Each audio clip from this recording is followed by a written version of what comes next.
Sme s vami.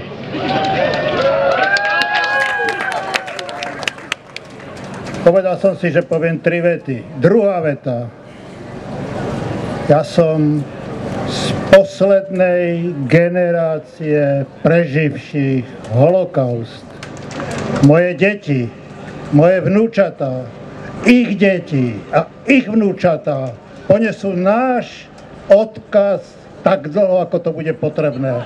Nemôžeme prehrať.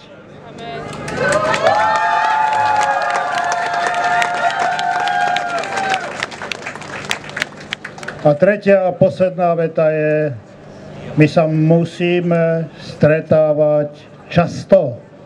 Najbližšie budúcu nedeľu o 2:00 dole na Staromáku a budeme pochodovať proti antisemitizmu. Príďte, vidíme sa.